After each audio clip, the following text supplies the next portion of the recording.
नमस्कार, शाम के 4 बजे हैं। क्राइम न्यूज के साथ मैं हूं अनुपम। कानपुर संजीत राय अपहरण और हत्या मामले में एक और सनसनीखेज वीडियो सामने आया है। वीडियो में सस्पेंड इंस्पेक्टर अजीत राय एक बड़े क्रिमिनल के साथ डांस करता हुआ दिखाई दे रहा है। इस वीडियो को न्यूज 18 अब आपको दिखाने जा रहा है, देखिए।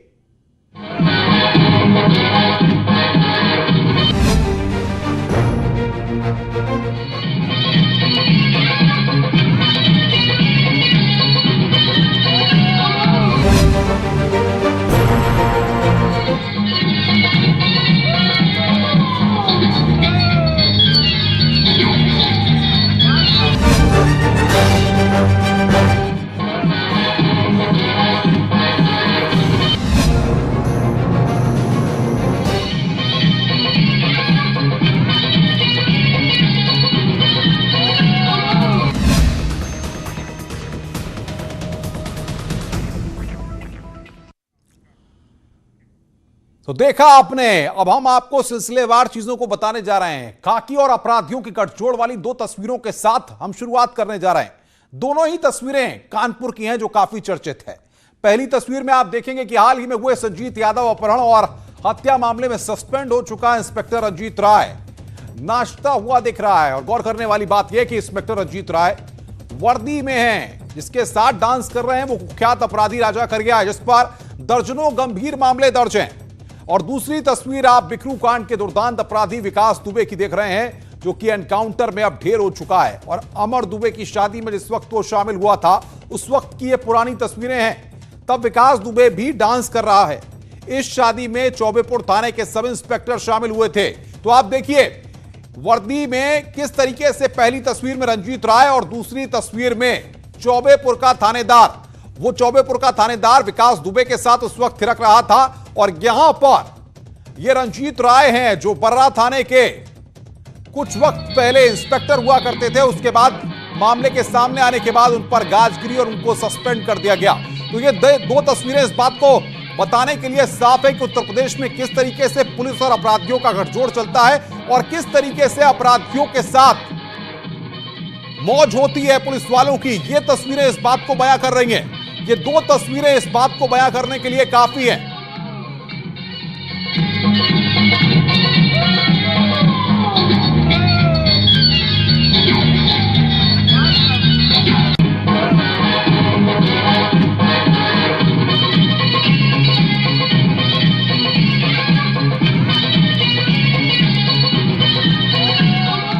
तो पुलिस और अपराधियों के गठजोड़ से किस तरीके से अपराध का ग्राफ उत्तर प्रदेश में बढ़ता है, यह भी किसी से छुपा नहीं है। जब इस तरह के बदमाशों को, इस तरह के अपराधियों को पुलिस का संरक्षण मिल जाता है, जब पुलिस उनके साथ की रात की पार्टियों में इस तरीके से नाचेगी, इस तरीके से वीडियो वायरल होंगे, तो आप समझ सकते हैं कि उत्तर प्रदेश पुलिस, जिस पर आप भरोसा करते हैं कि उस पुलिस के जवान या थानेदार या इंस्पेक्टर थानों में जनता की सुनवाई करेंगे और अपराधियों पर शिकंजा कसेंगे, ऐसा हो नहीं सकता।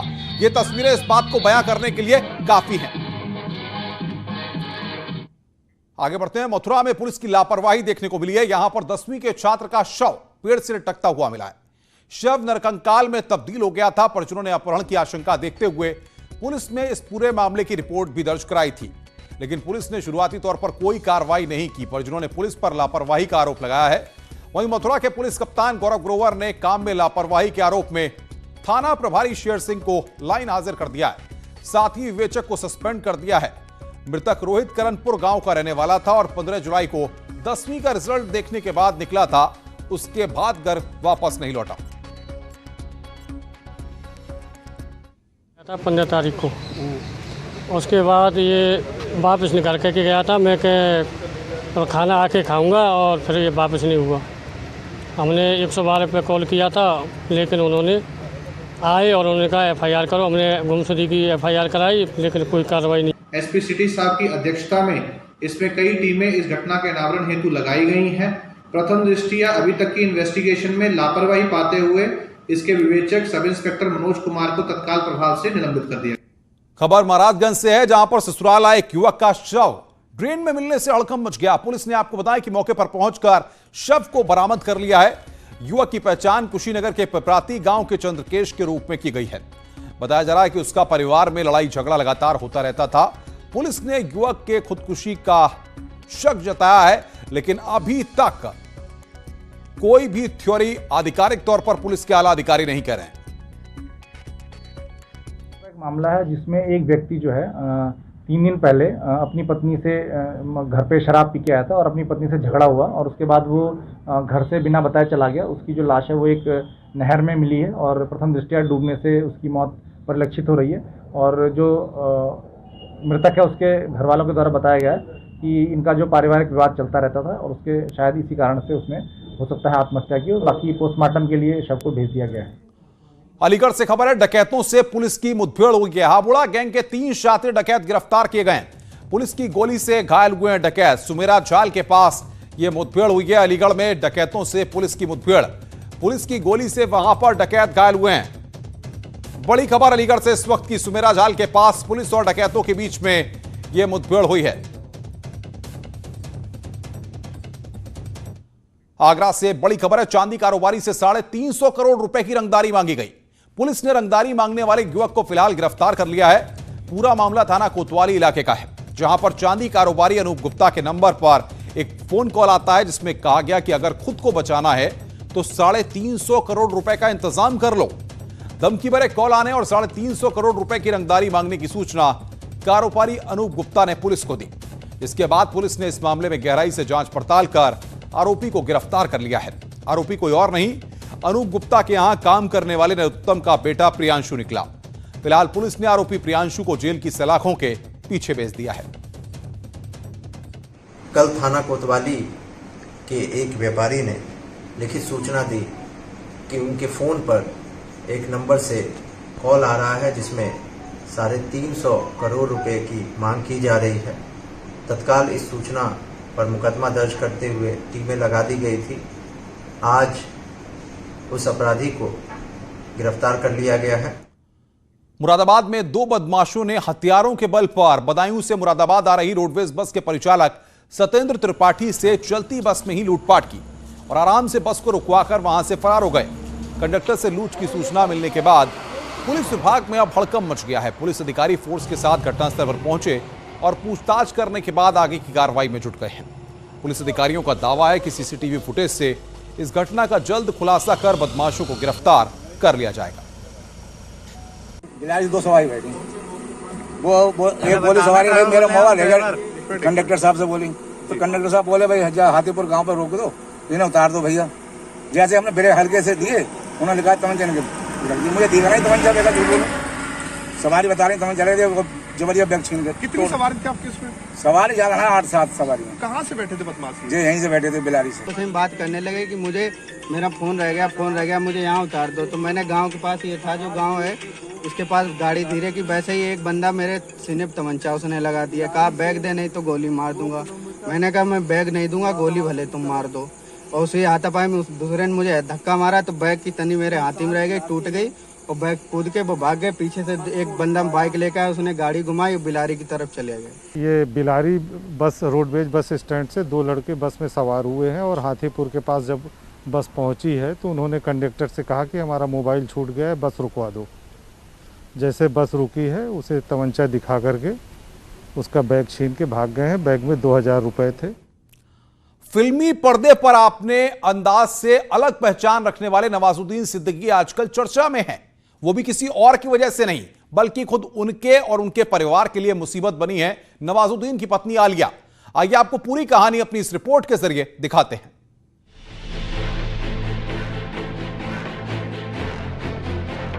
शुक्रवार को मायानगरी मुंबई में अभिनेता नवाजुद्दीन की पत्नी आलिया ने पति के साथ साथ परिवार पर कई गंभीर आरोप लगाए, कई धाराओं में केस भी दर्ज कराया। जिसके बाद आरोपों पर सफाई देने नवाज के छोटे भाई फैजुद्दीन मीडिया के सामने आए। फैजुद्दीन ने भाभी आलिया सिद्दीकी के आरोपों को बेबुनियाद बताया है।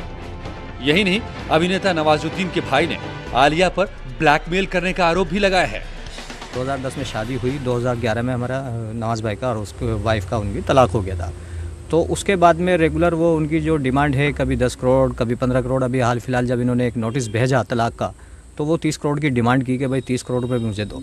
ये बेसिकली 30 करोड़ जो है, जो उन्होंने जो मांग की है वो एक किस्म से ब्लैकमेलिंग है क्योंकि डिवोर्स तो ऑलरेडी 2011 में 2010 में उन्होंने शादी की कन्वर्ट होके, और उसी के निकाह हुआ। निकाह के जैसे खुला होता है, खुला बोलते हैं, तलाक बोलते हैं, बाकायदा ऑन पेपर सब कुछ हुआ, तो 11 में तलाक हो चुका था। तो अभी जो इन्होंने जो इल्ज़ाम लगाए हैं ये कि भाई बच्ची के साथ मेरी छोटे वाले भाई पे मेरे पे इल्ज़ाम लगाया, मेरे छोटे भाई पे इल्ज़ाम लगाया, तो वो जबकि उस टाइम पे 2012 का जो मामला है, 2012 में वो 1.5 साल की बच्ची थी कुल वो, ठीक है। कोई भी आदमी इस तरह की कोई भी गलत वो नहीं कर सकता। अभिनेता नवाजुद्दीन सिद्दीकी फिलहाल अपने मुजफ्फरनगर के पैतृक गांव में ही लॉकडाउन में फंसे हैं, जबकि आलिया मुंबई में है। दरअसल अभिनेता नवाजुद्दीन सिद्दीकी और उनके परिवार के सदस्यों पर उनकी पत्नी आलिया सिद्दीकी ने गंभीर आरोप लगाए हैं और मुंबई के वर्सोवा पुलिस स्टेशन में केस दर्ज करा दिया है। अपने आरोपों में आलिया ने नवाजुद्दीन पर भाई की गलती छिपाने का आरोप लगाते हुए कहा था कि उनका छोटा भाई मिनाजुद्दीन उनकी बेटी का शोषण करता था। मिनाजुद्दीन पर बेटी को अश्लील फिल्म दिखाने का आरोप भी लगाते हुए एफआईआर दर्ज कराई थी। साथ ही मारपीट का भी आरोप लगाया था।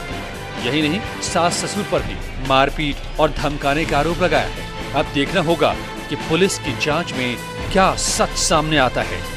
Team news 18।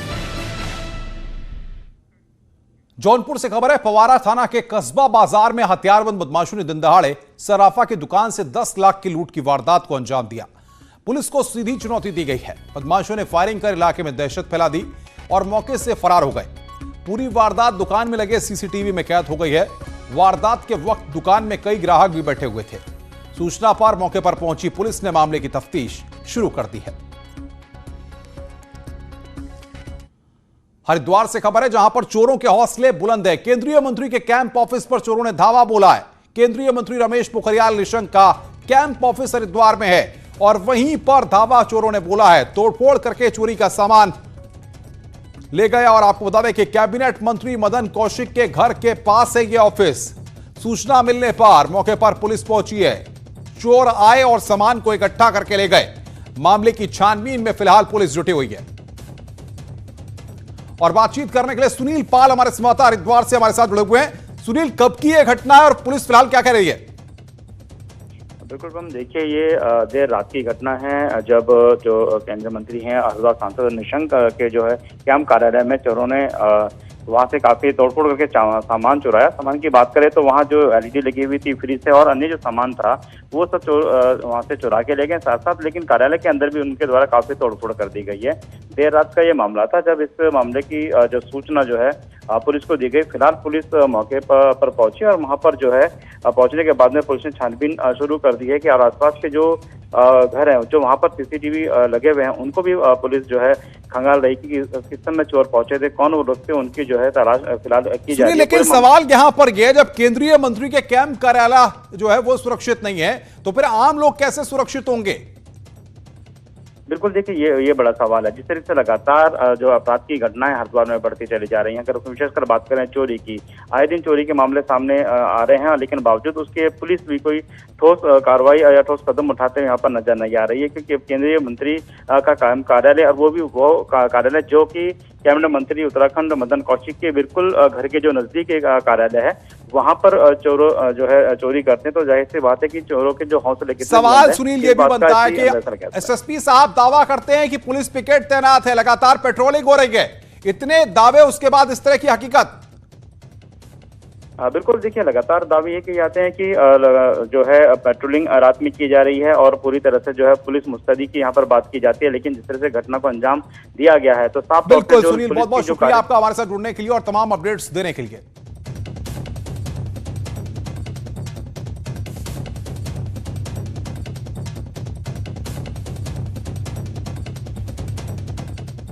तो हरिद्वार में चोरों के हौसले किस तरीके से बुलंद है, ये बड़ी घटना हरिद्वार में सामने आई है। केंद्रीय मंत्री के कैंप कार्यालय में चोरी हुई है। अब इसी से समझा जा सकता है कि आखिर हालात किस तरीके के हैं। पुलिस के अधिकारी दावा करते हैं कि पेट्रोलिंग हो रही है, लेकिन उसके बाद इस तरह की तस्वीरों, इस तरह की घटनाएं सामने आ रही हैं। आगे बढ़ते हैं। राम मंदिर की नींव में स्थापित होने वाले शेषनाग, कच्छा, बेलपत्र, वास्तु देवता, पंचरत्न और चंदन तैयार काशी से जाएंगे। अयोध्या से हम आपको एक्सक्लूसिव तस्वीरें अभी दिखाएंगे। वाराणसी श्री राम जन्मभूमि अयोध्या में बनने जा रहे ब्रह्मांड नायक भगवान राम के भव्य मंदिर की तैयारियां तेज हैं और ये एक्सक्लूसिव तस्वीरें इस वक्त हम आपको दिखा रहे हैं। पीएम नरेंद्र मोदी जहां 5 अगस्त को मंदिर का भूमि पूजन और शिलान्यास करेंगे। खास बात यह है कि अयोध्या में भगवान राम के इस भव्य और दिव्य मंदिर का सबसे करीबी रिश्ता राम के आराध्य शिव से बनता दिख रहा है। और ये एक्सक्लूसिव तस्वीरें न्यूज 18 दिखा रहा है। उपेंद्र बातचीत करने के लिए हमारे साथ जुड़ रहे हैं सीधे। उपेंद्र, जो रिश्ता है वो जाहिर तौर पर जितने पुराने लोग हैं सब जानते हैं, और अब कहीं ना कहीं 5 तारीख को लेकर के वो बातें सामने आ रही हैं।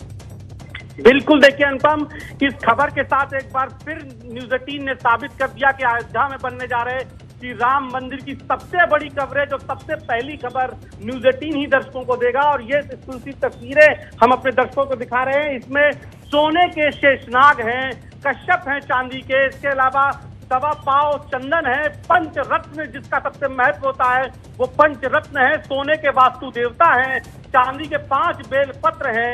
तो ये काशी में बने हैं और अब ये बाबा विश्वनाथ को समर्पित होने जा रहे हैं। और बाबा विश्वनाथ को समर्पित होने के बाद प्रसाद के रूप में फिर यहाँ से काशी के जो 3 ब्राह्मण पूजा कराने यहाँ से जाएंगे, वो इनको लेकर वहां पर पीएम नरेंद्र मोदी को देंगे और पीएम नरेंद्र मोदी राम मंदिर की नींव में इसको स्थापित करेंगे। तो एक बार ये तय हो गया है कि अयोध्या में बनने जा रहा राम मंदिर का काशी से सबसे बड़ा जुड़ाव है। खुद राम के आराध्य शिव हैं और शिव के आराध्य राम हैं, तो खुद काशी के सांसद भूमि पूजन करेंगे और काशी के ब्राह्मण पूजा कराएंगे और काशी से बने शेषनाग, कश्यप, बेलपत्र, पंचरत्न और चंदन जो है वो बाबा राम के नींव में, राम के मंदिर के नींव में रखे जाएंगे। तो ये तस्वीरें एक्सक्लूसिव अपने दर्शकों को दिखा रहे हैं, हम दर्शन करा रहे हैं। सबसे पहले 5 अगस्त से पहले हम अपने दर्शकों को दर्शन करा रहे हैं।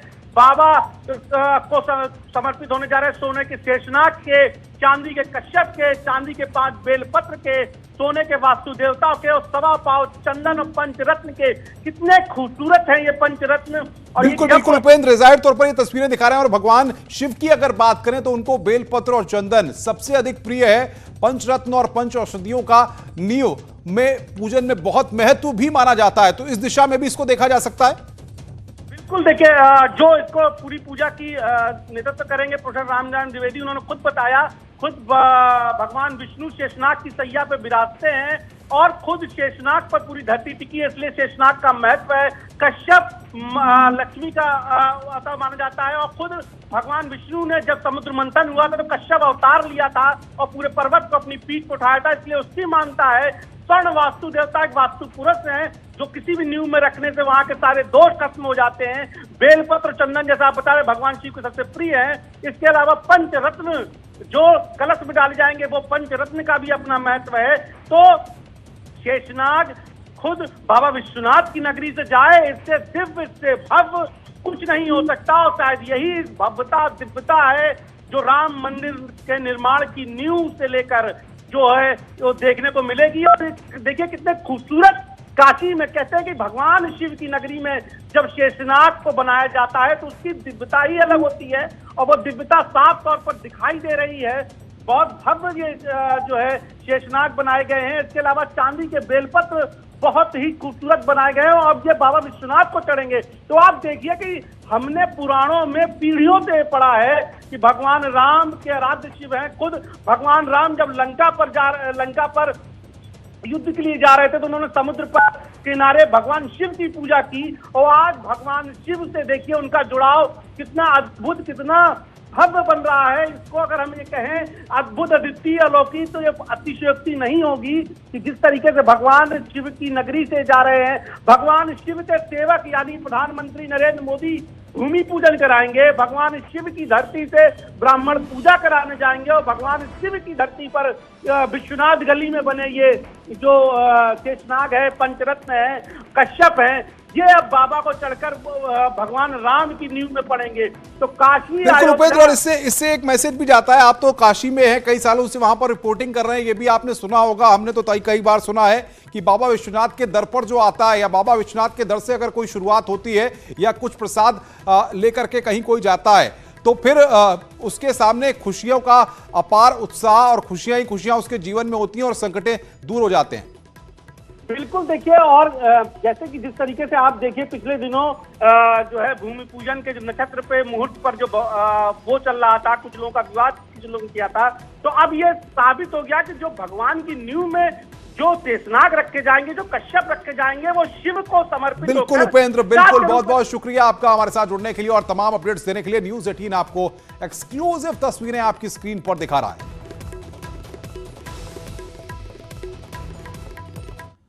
आगे बढ़ते हैं। गोरखपुर में सुबह से हो रही भारी बारिश ने जनजीवन को अस्त व्यस्त कर दिया है। बाढ़ प्रभावित इलाकों में तो लोगों का जीवन अस्त व्यस्त हो गया है। शहरी क्षेत्रों में कई कॉलोनियों में लोगों के घरों में पानी घुस गया है। सड़कों पर 2 फीट पानी बह रहा है, जिसमें लोगों की गाड़ियां बंद हो जा रही हैं।